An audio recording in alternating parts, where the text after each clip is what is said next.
Welcome to a Colorado Dragon Boat Film Festival Q&A.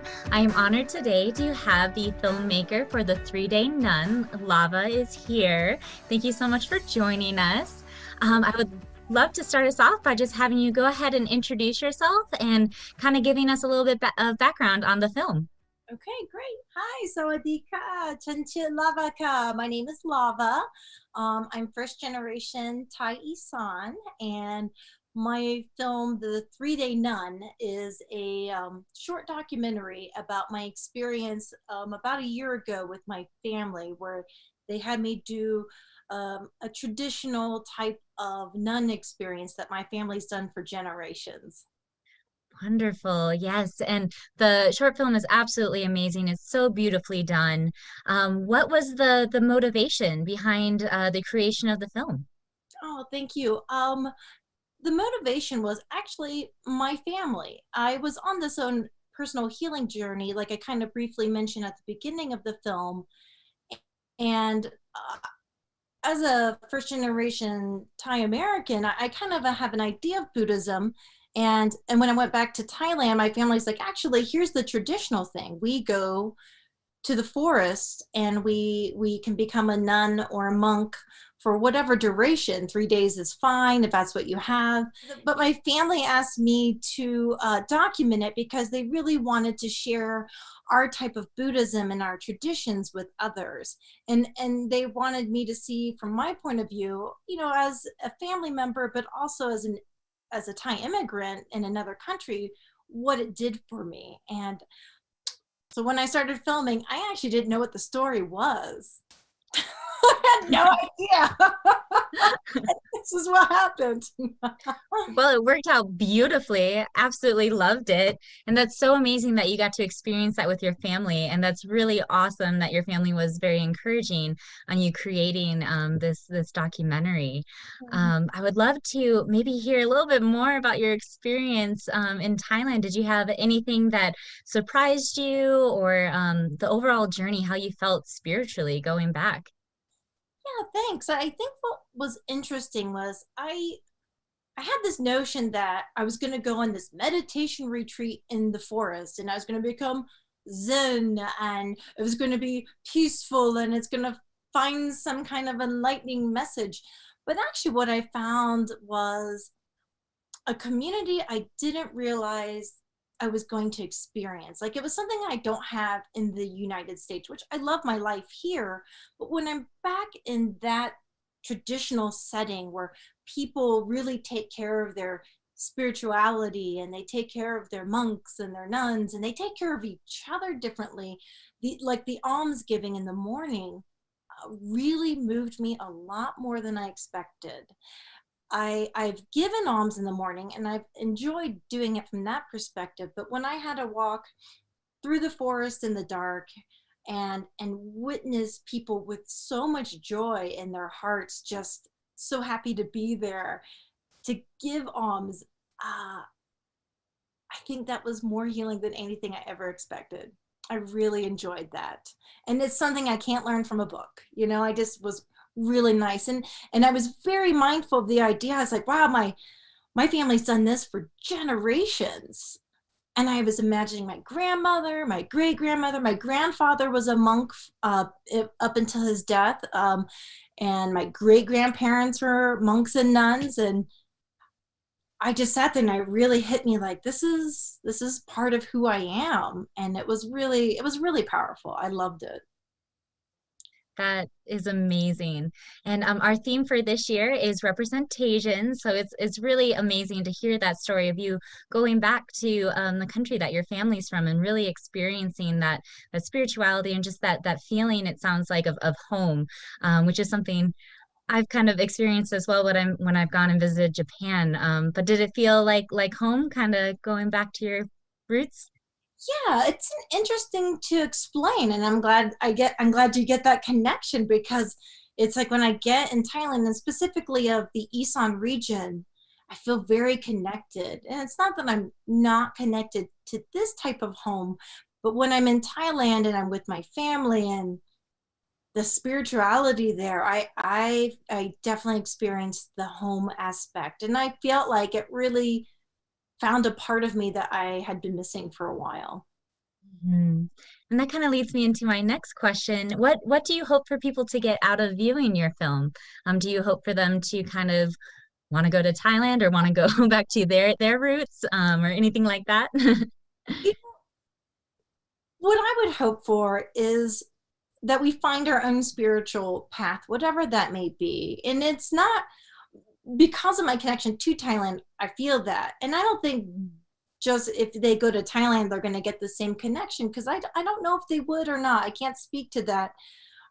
I do feel it's important for us to find our own cultural roots as first generation. And it's like, I want other people to experience that home feeling. And maybe they would get it in Thailand if they're not Thai.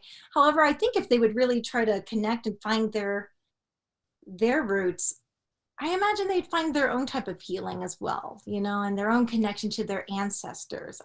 I am a believer in our ancestors are with us. Like that's what my altar is here as is that they're waiting for us in a weird way. And back in our motherland, like, you've gone overseas and journeyed and they welcome us back when we come back home. Oh, I absolutely love that. And I agree. I think everybody can kind of figure out their own journey to, yeah, their connection to their history and their family. And not being that said, I would love to go to Thailand just to visit and experience. But yes, I think it's very different going back to your own roots and just having that experience. Yeah, and I'm sure if people went to Thailand, I've heard a lot of my non-Thai friends, including my boyfriend, when he goes back to Thailand, he gets a healing as well. I mean, I am a bit biased. I do feel the ancient type of spirituality there. Maybe other people do too. And I would hope that because we are open to even non-Thai people experiencing Theravada Buddhism. It's like it's for everybody. It is truly for everybody if they're very interested and authentically want to give it a chance. So yeah. Yeah, yeah, that is wonderful. I would love to would you mind telling us a little bit about the altar behind you? I know you mentioned it. It looks beautiful. Oh yes, of course. So I would say I started really getting into my spiritual journey almost 3 years ago after a traumatic situation. And when I started going back to Thailand, it's like I knew what I only knew so much from my mom, but when we started going, like being here in the States, but it's interesting when we go back to Thailand, I learned more about like when you go to Thai temples, you can buy enchanted type of amulets and statues, and and that's what these are. I actually only buy amulets and like these Buddha statues from Buddhist monks or nuns. And you can buy different ones and from the street, but in our beliefs is a little different than other Buddhism. Like there's 4 different countries or 5 different countries that practice Theravada Buddhism, but Thai Theravada Buddhism is its own type of Buddhism. And I found this out from my friends from like Sri Lanka. Like we have amulets and spirit houses, and those are not necessarily Buddhist, but we've incorporated them into our modern Buddhism. But their old beliefs before Thailand was a Buddhist country, is what I've been told. And so this is kind of an old um, kind of tradition to have your own altar from temples that have been blessed with different type of prayers like for love or prosperity or healing or protection or to always have food. So I have a variety of like I have Guan Yin, I have Prarahu who is helping you with your karma. I have a lot of different things on there. My mom says I might have too many. I really love my temple. So these are all from Thailand from different times I've been there. Well, it is absolutely beautiful. Thank you for sharing. I would love to chat more about just the spirituality of the film, but also just the production of the film. So what is your background when it comes to filmmaking? Oh, so I've been in the film industry for about 18 years now, and I've done a variety of different type of jobs. I started off initially as an actor. And I realized I really wanted to be a storyteller. So after 5 years of acting in commercials, I decided to go behind the camera and start learning basically my own type of film school. I learned in different production offices how to put together films. I worked in casting. And then I started becoming friends with camera operators and asking them questions because I didn't have time to go back to film school or the money. And I just kind of learned on the job, how do you make a film? And after I decided to start doing my type of spiritual journey, I really owned up that I want to be a writer, director, producer, and I'm just going to pick up my camera and film. So I had very basic equipment in Thailand just because I'm traveling, and I'm self-taught. Basically, not just on the job, but like a lot of the stuff you see on the 3 Day Nun is just stuff I learned from YouTube, how to film, with a basic DSLR. And then I also used like this gimbal that made my iPhone into like a 4K quality. And I just practice and run and gun, as they say, just kind of run and gun with it. And then I learned how to become my own editor. So I was a one woman show on that whole film, and that's just me filming. That's why it's mainly from my point of view, like looking. I only show myself maybe once or twice in the film, but that was also just for easy sake. But I liked it. I liked how it turned out, where it's me mainly looking from my perspective of what it was like to be a nun. So I'm self-taught mainly from the internet and on the job. That is absolutely amazing. And the film, I love the point of view. I think it just really brings the audience into it even more. And it's Okay. just so amazing that you are self-taught. It looks obviously it's very professional. So congratulations. You are a very good teacher and learner, teacher and student. Do you have any advice for uh, young people who want to grow up and become a filmmaker, but might not necessarily have the chance to get that education or anything like that? We live in a great time to become a filmmaker. We are sold very inexpensive things you can do on your own. There's actually a great way to make tons of different films. And I feel like if you're like, oh, I need to save up to get a camera, actually see what you can do with what you have. That's what I try to challenge myself, because if we hold on too much wanting everything to be a perfect production, having a grip, having the perfect DP, having the perfect lighting. If you don't have that stuff, then create something that with what you do have. That way you actually make it, versus holding on to perfection and having everything just right. You may end up having too many reasons of why you never get started.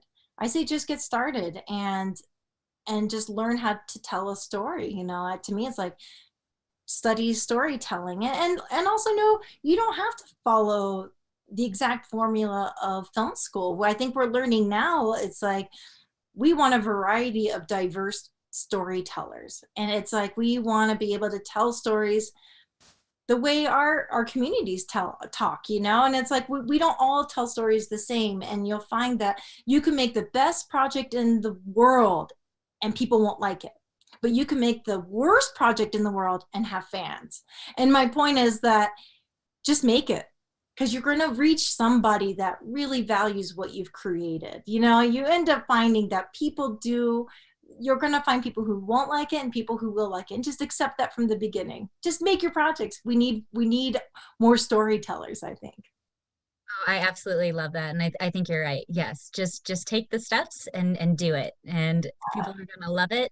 They're like you said, people might not as well, but it's a story that's being told. And right now we need more storytellings from a diverse background of people and from different ways of film. So from an iPhone, from your friend filming you, that kind of stuff. So thank you. That's great advice.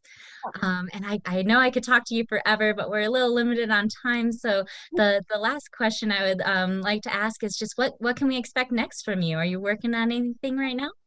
I am. I am going to be creating a short film later this month. It is inspired by a true story that I read online.